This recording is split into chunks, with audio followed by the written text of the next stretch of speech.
Hello viewers, welcome to MOOC's online course on modern Indian art from the colonial period to the present.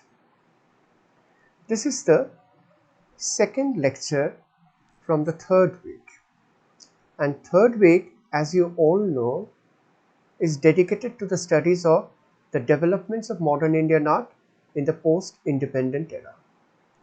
And the second lecture from this week is dedicated to the studies of group formations in modern Indian art, which started mainly from the 40s.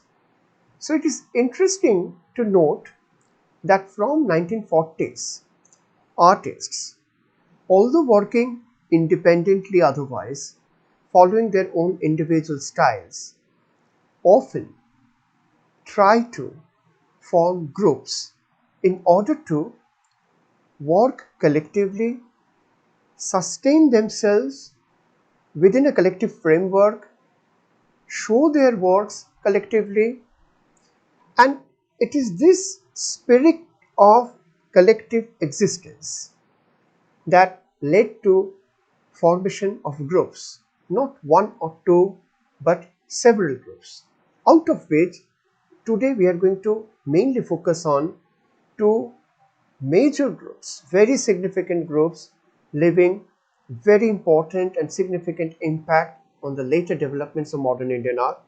And those two groups are the Calcutta group and Bombay progressive group. So, Indian artists from 1940s showed two clear tendencies. They all, or most of them, wanted to create their art out of the contemporary reality. They also wanted to open themselves up to the art of the world, that is the international art, that is the global art, and not to constrict themselves within the parameters of so-called Indian art or only Indian art. Therefore, they were looking at more and more new sources for stylistic inspirations and for aesthetic ideas. Now, it is this shared thoughts, shared ideas, it is this shared spirit which ultimately led to the formation of groups. So now you can see artists taking initiatives to form artists groups and to work and show their works as groups. This method would create a strong impact rather than individual efforts. This is a significant move on part of the artists as the group formations create solidarity of common understanding of their objectives as artists. Artists groups also make the artists a social presence and not as individuals but as commonly shared team of ideas. So it is very important that artists come out from their isolation. They make their social presence felt, and groups, artists groups, really speaking, help them a lot to achieve this particular social goal. However, although these groups shared common ideas and ideologies, the artists of these groups followed their own individual styles. So this trend of looking westward for an international idiom gained momentum in the 1940s, along with an impending sense of India's national independence. A number of artists' collectives or groups were organized in major cities such as Calcutta, Bombay, Delhi and Madras. Among them, Calcutta Artists Group, founded in 1943, was among the earliest of these group formations or group initiatives. Now, modernist ideals and tendencies similar to those of the Calcutta group inspired some of the artists in Madras to establish Progressive Painters Association in Madras in 1944, followed by the Progressive Artists Group in Bombay in 1947, and later the Delhi Shilpi Chakra in Delhi in 1949. Now, Calcutta in 1940s, little bit of background once again. would help us to understand the basic impetus towards such group formations. Now, we know that already in 1930s Bengal school was undergoing certain transformative phases. Artists from the Bengal were taking initiatives to explore the new boundaries out of the limitations of the Bengal school. Many students were not in favor of academic art also. So 1931, students formed a group called Young Artist Union. However, this group was short-lived, but some of the members along with the new members formed the Rebel Art Center in 1933. So somewhere at the back of their mind, one of the major impetus to form a group was a rebellious character, to defy certain norms, to defy establishment, and the idea of what is progressive was almost integrally connected, at least those days, with certain socialist ideas. Now, it is said that the artists of the Art Rebel Center aimed to the practice an art that would primarily be anti-sentimental. While anti-sentimental referred to Bengal school romanticism, these artists also rejected the art school brand of academic realism in practice and turned towards the art languages that had evolved through the European modern art movements. Because it is also important to note that these young artists in the 1940s from Bengal and later on from Bombay would find that the essence of modernism lied not in too much focus on indigenous qualities, but an openness, an exposure, and a wholehearted acceptance of what was happening globally, mainly in the European modern art movements. However, that group was also short-lived and did not last long. And finally, we arrive at 1943, that momentous year when 8 young artists formed the Calcutta group, who worked on the idea that art should aim to be international and interdependent. This is very interesting that despite a very common objective, all these 6 plus 2, 6 painters and the 2 sculptors who formed this Calcutta group, they followed their own stylistic path, yet shared a common ideology. So the 6 painters who were the initial members of this group were Gopal Ghosh, Nimrod Mojinder, Rathin Moitro, Politoshin, Shubho Tagore, Pran Krishnapal, and 2 sculptors, Pradosh Dasgupta and Kamala Dasgupta. Few artists like Govardhan Ash, Abani Sen, Sunil Madhav Sen, and Hemant Misra joined later. Now, art should be international and it should be interdependent. A very important statement made in their manifesto, published by the Calcutta group, meant or suggested that these artists of the 40s were trying to understand the spirit of their times and acknowledge the dictates of the necessity, almost in terms of a global consciousness, an international awareness of modern art and also of the socio-political situation. Now let us look at some examples of the works produced by the artists of this group. However, the works that they did exactly during the 40s are not available. At least most of the works are not available. What we are looking at right now mostly are the works that these artists did later. But even in these later works, you can already see that certain elements which they must have picked up in the 40s flourished in their works. They kind of evolved into a very important aesthetic features in their works. For example, certain kind of liberty to play with the form, to play with the style, to play with the composition, which is neither too close to Bengal school and absolutely not at all close to the Western academic style.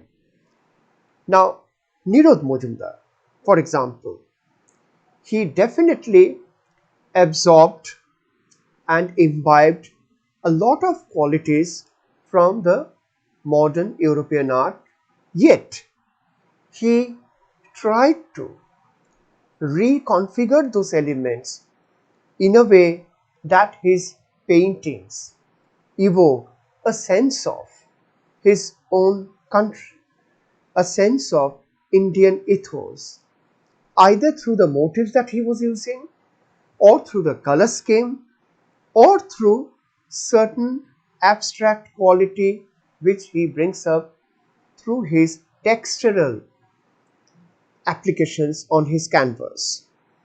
So here is one Nimrod Mojinder, followed by two more, and when you look at Nimrod Mojinder very carefully, you find this particular feature, which is not just Nimrod Mojinder's only feature. This is a feature that you find pretty common in many of those artists from 40s who continued to work in the 50s and 60s and 70s as well. What is that feature? To put it, to summarize it once again, that on the one hand, these artists are imbibing certain features of Western modern art, particularly the abstract qualities, the abstract elements, the abstract motifs which the modern Western artists, many of them at least, used freely in their art, on their canvas, in their sculptures. And this was a very liberating lesson, I believe, for most of these artists, because they certainly realized that if they could grasp this idea and also the technique of applying the abstract features, they would find themselves in a much more liberating kind of situation as far as their art is concerned. So it is this freedom to deal with form, yet to evoke a sense of one's own culture, and in this case the Indian culture, that was also very much strong in their minds. So most of these artists, after Nimrod Mojinder and Rothin Moitra, now we are looking at Gopal Ghosh. The one that is on the left is in 1940. So you can see, though the scenarios, the kind of subject matter, the environment, the ambience that you see in Gopal Ghosh's paintings are very much Indian, very local, but the treatment of color, of surface, which we call the formal treatment, even the textures, the quick brush strokes, these are some things which were never there either in Bengal school or in Western academic norm. This is something that people, and these artists particularly in the 40s, learned from the developments taking place in the modern Western art. To free yourself while you apply the brushwork, to liberate yourself while you are thinking about the color scheme. You don't have to necessarily conform to your observation. You observe nature, you observe society, but you can always make up your own mind. You can always create your own color formation. You can always create your own brush strokes, which may not conform to either Bengal school or Western academic norm. So it is this third position that made all these artists very free and also very creative in the way they worked out their canvases or also three-dimensional sculptures. Here you see Politoshin, who studied both the traditional Indian art and the modern European art very closely, and he tried to develop a new language for his own art, which was neither Bengal school nor Western. And right from the beginning, in Politoshin's work, both these works are from 40s, that is in 1948. You can see the signature and you can also see the date. So that is exactly 5 years after the group was formed. And Politoshin in these drawings showing a remarkable sense of freedom. Although he is conforming to certain study-based, naturalistic observation, and his training in a naturalistic academic school is also very obvious here, but at the same time, his attempt to free himself from an academic norm and take him to a stage like this where he can deal with the anatomy, proportion, the features of human being with absolute freedom.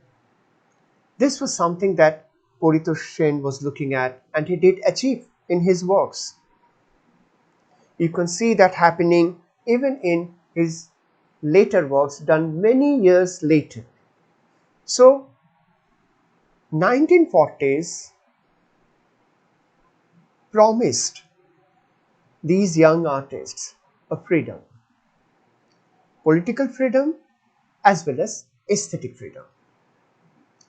Govardhan Ash, who joined the group slightly later, can be seen as one artist who, while on the one hand made himself very free in terms of the application of brushwork, in terms of the depiction of human figures in a very free manner, but at the same time, Gopal Ghosh was committed to the social reality of his time. Mainly, he was depicting the destitutes, the poor, and also people who were suffering. And these two works once again prove that Govardhan was actually very well trained in a certain academic style. Most of these artists were actually very well trained in academic style.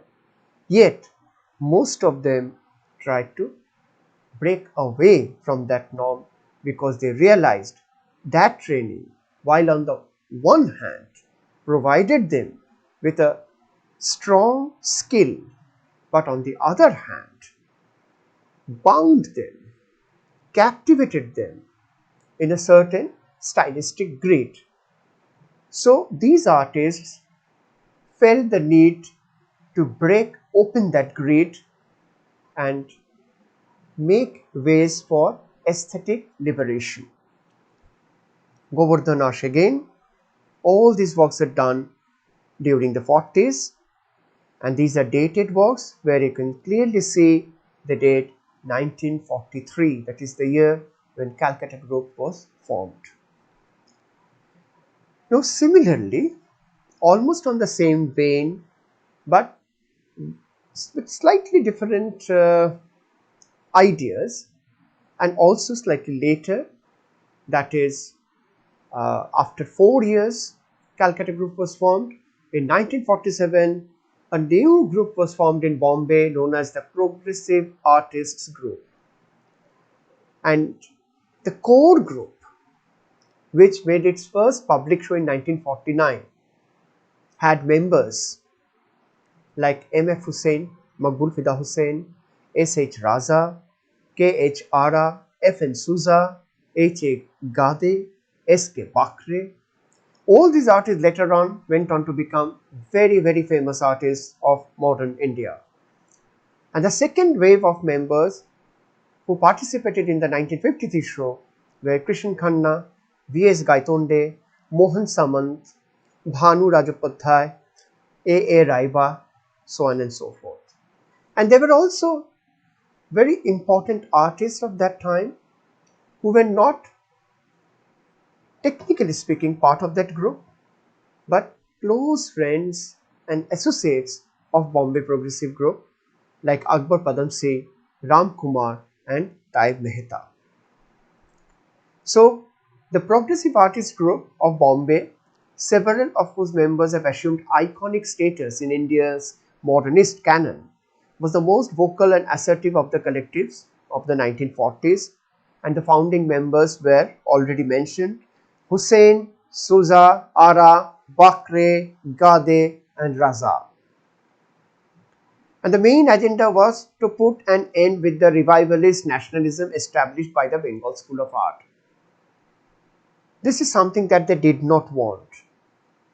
They did not want to carry on with the revivalist nationalist art anymore.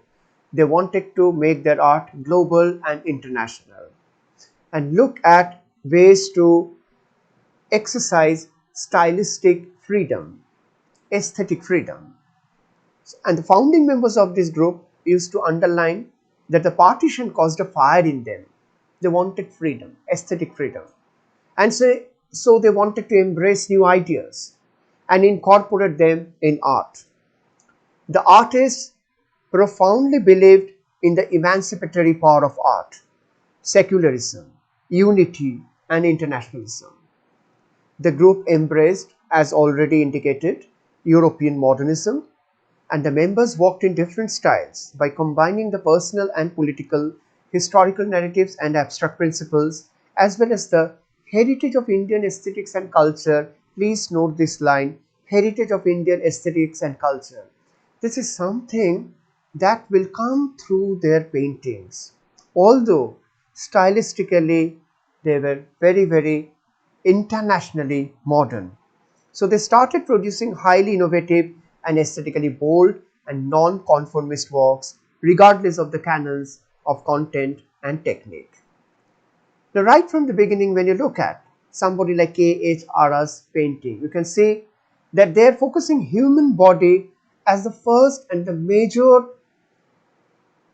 motive, wherein they can liberate the aesthetic ideas, and by same token, they can also liberate the way we look at human bodies, without the taboos, without the superstitions, without the inhibitions. So, in many of their works, there is a glorification of human body as it were. So, there is also an assertion of the freedom aesthetically expressed in their paintings, like in this kind of still lifes and interiors, which certainly remind us of many Western artists like Matisse and others. But it is not exactly that they were following Matisse stylistically, but they were imbibing certain features. They were looking at these great modern Western artists as their sources of inspiration. Raza, another important artist from this group, completely reconfigured the way we look at landscape, the way we look at city, and he tried to create a new style of representation and a new style of pictorial idea. How do you execute that idea on canvas or on paper? So Raza went on experimenting with the forms with reference to certain realistic observations of real life like cities and landscapes and seascapes, but essentially he was trying to get to the core of an environment or an ambience. He was trying to get the essence of life by means of aesthetic reconfiguration, by means of liberating the pictorial elements from its either academic shackles or from the restrictions of the Bengal school. And ultimately Raza found something which is very Indian is Athens. He studied India, he traveled all over the country, and he realized certain essential elements and certain essential symbolic features of Indian life, Indian culture, Indian ethos. And that turned out to be Bindu. So Raza, in his later years, went on painting hundreds of works based on this idea of Bindu as the core symbolic idea pertaining to the Hindu belief system. We also have an internationally acclaimed artist emerging from this period, Maqbul Fida Husain. Husain, once again, like his contemporaries, looked at human figures, the pictorial spaces, in the most creative way as much as possible, without conforming to any realistic space or realistic representation of human body, human being, human figures. He was everything for him, for Husain, everything was an opportunity to reconfigure in aesthetic terms.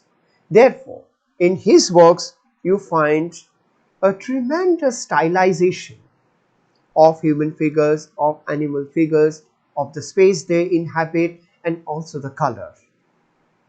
So, stylization is uh, almost a kind of signature style in Husain's works, fine, but at the same time, in most of his works, you will find something that can be identified essentially Indian, and therefore he painted, for example, horses, animals, various kinds of Indian life and Indian people and Indian society using extremely warm color palette, which again refers back to the Indian culture, Indian society.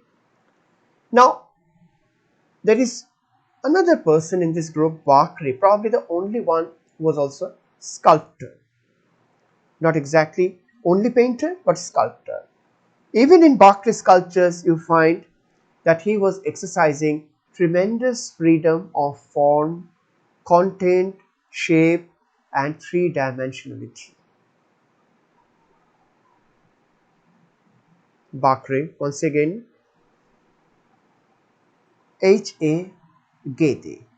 Again, a very important artist who successfully followed certain stylistic avenues introduced by the modern Western artists, and he tried to reinvent those styles on the basis of his own observation of the Indian space, Indian culture, Indian landscape, Indian nature. In H.A. Gedi's works, what you find is again a tendency towards an almost abstract character of his paintings, which was taken very naturally, accepted very naturally by most of these artists from Bombay. So, on the one hand, the styles of these artists might remind you of many modern Western art styles. For example, in these cases, the paintings that you're looking at right now, they remind you of German expressionist painting style. But the content is extremely local, very Indian, very much based on the real life experiences of the artists. So this is what we need to look at. This is the combination of Western style and local experience. Sousa is again another remarkable artist who was successful in combining these two apparently contradictory elements. A very, very bold Western style, where he's breaking down forms into bold colors, bold lines, where he's going for terrible distortion of human forms, human faces, human figures. But at the same time, it is this Souza who is also looking very intensely at the Indian culture, Indian ethos. Now, although these artists who were part of these two artist groups, Calcutta group and Bombay progressive group, emerged in 1940s, they obviously continued to do excellent works later in their life, and therefore their presence, their name, their fame, their contribution to Indian art is not restricted to 1940s alone.